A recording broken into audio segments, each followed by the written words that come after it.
बिस्मिल्लाहिर्रहमानिर्रहीम। अस्सलाम वालेकुम। इंग्लिश ग्रामर एडवांस लेवल का ये हमारा टॉपिक है। इसमें हमने आज पढ़ना है क्लास के मुतालिक। फ्रेज़ को हमने डिटेल में पढ़ लिया। अब अगर फ्रेज़ के टॉपिक को आप अच्छे तरीके से अंडरस्टैंड कर चुके हैं तो फिर आपको क्लास की तरफ मूव करना चाहिए। अगर आपने वो टॉपिक अभी तक कवर नहीं किया तो आपको अभी फ्रेज़ पे टाइम थोड़ा सा स्पेंड करना चाहिए, और जब उसकी अंडरस्टैंडिंग अच्छे तरीके से हो जाए तो उसके बाद क्लास की तरफ आना चाहिए। तो आज हम बेसिक लेवल पे क्लास को डिस्कस करेंगे जो आपको इजीली समझ आ सकता है। लेकिन ये है कि फ्रेज़ और क्लास में मिक्सिंग आपने नहीं करनी, इसलिए दोनों को अलग अलग अंडरस्टैंडिंग लाजमी है। इसलिए मैं आपको कह रहा था कि आप उस टॉपिक को पहले कवर कर लें। तो चलते हैं अपने टॉपिक की तरफ। तो सबसे पहले क्लास है क्या, और आपके माइंड में एक सवाल आना चाहिए कि फ्रेज़ जब हमने अंडरस्टैंड कर ली तो क्लास क्या है। तो एक बात आपने याद रखनी है कि फ्रेज़ स्टैंड अलोन नहीं करती, और उससे जब एक फ्रेज़ हमारे पास होती है उससे हम कंप्लीट अंडरस्टैंडिंग नहीं ले पाते, जबकि क्लास स्टैंड अलोन करती है, मीनिंग देती है। और फिर अब एक सवाल आपको अपने ज़हन में आना चाहिए कि जब फ्रेज़ स्टैंड अलोन नहीं करती, उसके मीनिंग क्लियर कंप्लीट नहीं होते, क्लास की तरफ जब बात करें तो ये स्टैंड अलोन करती है, इससे मीनिंग आते हैं, तो फिर सेंटेंस में क्या फ़र्क है। तो इस टॉपिक के एंड पे इंशाल्लाह अगर मुझे याद रहा तो मैं आपको ये आपके सवाल का जवाब दूंगा, लेकिन तब तक आपने अपने माइंड में सोचते रहना है, तो जवाब मैं एंड में जाके दूंगा। आपने दरमियान में इस चीज़ का सवाल का जहन में सोचते रहना है कि क्लास और सेंटेंस क्यों डिफरेंट है। अच्छा जी, a clause is a group of word, बल्कि related words that contains subject and verb. इसकी एक खूबी होती है जिसमें सब्जेक्ट और वर्ब का होना ज़रूरी है। A clause is a meaningful combination of words. तो ये एक मीनिंगफुल है, कंप्लीट मीनिंगफुल वर्ड। इससे हम समझ जाते हैं as it can alone express complete thought. तो एक पूरी बात समझ इससे आती है। A clause can be simple sentence.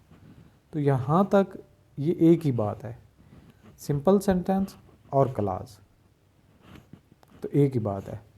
तो आगे चल के मैं आपको बताऊंगा कि सेंटेंस इससे एक्सेल कैसे करता है। हेंस लिहाजा class is also sometimes defined age group of words having subject and predicate. तो समटाइम आप क्लास को इस तरीके से भी डिफाइन कर देते हैं जब कि वो एक कम्बिनेशन ऑफ वर्ड्स है जिसमें एक सब्जेक्ट भी है और एक प्रेडिकेट भी है। It can also be said that each sentence consist of at least one class. तो हम ये कह सकते हैं कि हमारे पास कोई अगर सेंटेंस होगा तो वो उसमें हर कम से कम सेंटेंस में एक क्लास होनी चाहिए।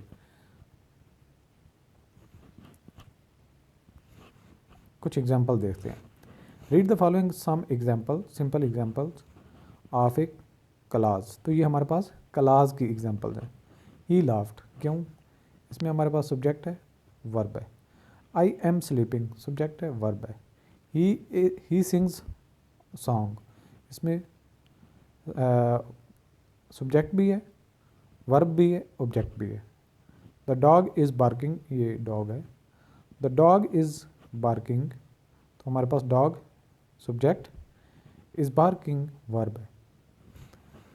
The above examples reveal that a clause can be a simple sentence. तो ये हम इसको सिंपल सेंटेंस भी कहते हैं। ये हमारे पास जो क्लासेस की एग्जांपल्स हैं, तो इसी वजह से देखें ऊपर कुछ में हमारे पास इन सिंपल क्लासेस में देखिए यहाँ पे ही लाफ्ड, सब्जेक्ट और वर्ब है, क्लास पूरा है, सेंटेंस भी सिंपल है। आई एम स्लीपिंग, सब्जेक्ट है और वर्ब है, तो भी हमारे पास सिंपल सेंटेंस है। ही सिंग्स अ सॉन्ग, तो ये एक पूरा सेंटेंस है। सेंटेंस के साथ साथ यहाँ तक अगर बात की जाए तो ये एक क्लास है। क्यों? ही सिंग्स, वो गाता है। तो इससे बात समझ आती है वो गाता है। जब किसी के बारे में कहा जाए कि वो गाता है तो हम समझ जाते हैं कि वो गाना वगैरह गाता होगा। तो सॉन्ग अगर हम ना भी कहें तो बात समझ आती है। तो जब ये कंप्लीट कहें ही सिंग्स सॉन्ग, तो ये एक कंप्लीट हमारे पास सिंपल सेंटेंस है, और इस सेंटेंस के अंदर एक हमारे पास क्लॉज है, he sings the dog is barking. Same हमारे पास सब्जेक्ट और वर्ब है।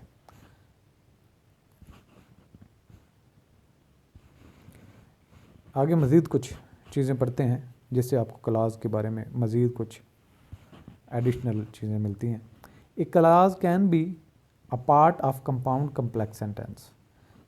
हमारे पास कंपाउंड और कम्प्लेक्स सेंटेंसेस हमने पढ़े थे, और ये फ्रेज़ के अंदर आपने फ्रेज़ से पहले हमने सेंटेंस के स्ट्रक्चर में पढ़ा था कंपाउंड और कम्प्लेक्स सेंटेंसेस के मुतालिक, which consist of more than one clause. तो एक कंपाउंड या कम्प्लेक्स सेंटेंस में एक से ज़्यादा क्लॉजेस हो सकती हैं। रीड द फॉलोइंग एग्जांपल हमारे पास, शी इज़ क्राइंग, तो इसमें ये सिंपल एक क्लॉज है।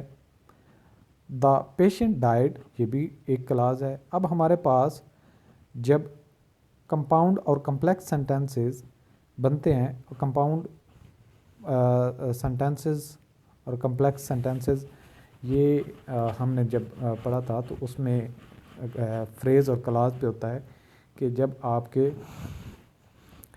जो है वो एक से ज़्यादा सेंटेंसेस इकट्ठे हम करते हैं और उसमें से कुछ जो है वो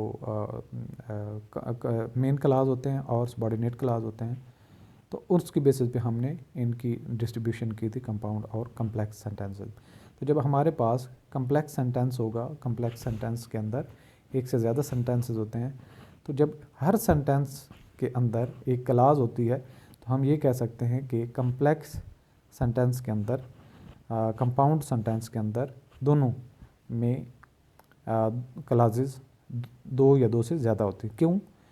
जो कम्प्लेक्स और कंपाउंड सेंटेंस होते हैं उनके हिस्से ही दो होते हैं, और हर हिस्से में अगर सब्जेक्ट और वर्ब होगा तो हर हिस्से को हम ये कहेंगे कि ये एक क्लॉज है।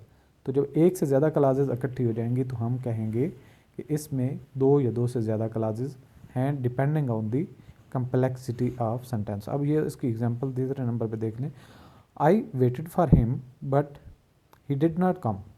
तो ये हमारे पास दोनों अलेम है। देखें, आई वेटेड फॉर हिम, ये सिंपल सेंटेंस भी है और हमारे पास क्लॉज भी है। तो सेम इसी तरह ही डिड नॉट कम, तो ये भी हमारे पास क्लॉज है। तो दो क्लॉजेज होगी और ये हमारे पास एक कम्प्लेक्स सेंटेंस है। He is going to college because he wants to meet his friend. तो इसमें भी हमारे पास जो अंडरलाइन एरिया है क्लॉजेज हैं। माई सिस्टर, यहाँ पे देखें तो तीन क्लॉजेज हैं लास्ट वाले सेंटेंस में। My sister likes biology but I like physics. आगे जस्टिफिकेशन दी गई, because I want to become an engineer. अब हर एक को देखें, माई सिस्टर लाइक्स बायोलॉजी, बात समझ आती है, कंप्लीट है। आई लाइक फिजिक्स, ये भी बात समझ आती है, कंप्लीट है। और आगे फिर इसकी तशरीह की गई, I want to become an engineer. Complex sentence भी हमारे पास बन गया, लेकिन इसके अंदर तीन क्लॉजेज भी हैं। A clause by definition is a combination of word. दोबारा हम अगर इसको डिफाइन करें तो ये कौन सी कम्बिनेशन ऑफ वर्ड्स है? बोथ सब्जेक्ट एंड वर्ब, जिसमें सब्जेक्ट और वर्ब होता है। Hence a part of a simple sentence can also be viewed as a clause. तो सिंपल सेंटेंस हम जब देखते हैं जिसके अंदर एक सब्जेक्ट और एक वर्ब और एक ऑब्जेक्ट भी होता है, तो हम उसको कह सकते हैं कि वो एक क्लॉज है। तो सिंपल सेंटेंस को हम क्लॉज के हिसाब से कह सकते हैं, लेकिन फ़र्क ये है कि सिंपल सेंटेंस मोर डिटेल में हो सकता है। क्लॉज कहाँ तक अपने आप को मेंटेन रखता है, क्लॉज मौजूद होना कहाँ तक उसका वजूद होता है? वर्ब और सब्जेक्ट का कम्बिनेशन, सब्जेक्ट और वर्ब का कंबाइन हुआ और मीनिंग उसने अपने दे दिए, तो ये बात हो गई कि क्लॉज पूरी हो गई अगर आपको उसको सिंपल सेंटेंस ना भी कहें। सिंपल सेंटेंस क्या होता है? नॉर्मली उसके अंदर ऑब्जेक्ट होना लाजमी होता है, और समटाइम ना भी हो तो उसको ऑटोमेटिकली स्टैंड करता है कि यहाँ पे ऑब्जेक्ट फलां होगा। दे आर लाफिंग, ये यहाँ पे बात ख़त्म होती है, समझ आती है दे आर लाफिंग, वो हंस रहे हैं। अब अगर हम सिंपल सेंटेंस की बात करें तो जब इसके साथ ऑब्जेक्ट होगा तो मज़ीद डिटेल बता देता है। एट अ जोकर, आई सा हिम, मैंने उसको देखा, ये बात इतनी काफ़ी है। लेकिन सिंपल सेंटेंस होने के लिए इन द स्ट्रीट वो बात मुकम्मल समझा देता है, जबकि मीनिंगफुल बात क्लास में काफ़ी हो जाती है सब्जेक्ट और वर्ब के साथ। तीसरे नंबर पे she कुक्स food in the kitchen, तो शी कुक्स फूड तक हमारे पास क्लास है, लेकिन जब हम उसमें ऐड कर देते हैं इन द किचन तो ये हमारे पास सेंटेंस बन जाता है। Note, clauses have two major types, जिनको हम बाद में पढ़ेंगे, मेन क्लास और सबॉर्डिनेट क्लास। तो आज का जो हमारा सेशन है यहाँ पे हम इख्तिताम करते हैं, और आप हमारी मुख्तलिफ बाकी क्लासेस CSS और PMS लेवल पे भी ज्वाइन कर सकते हैं। Thanks for watching. अल्लाह।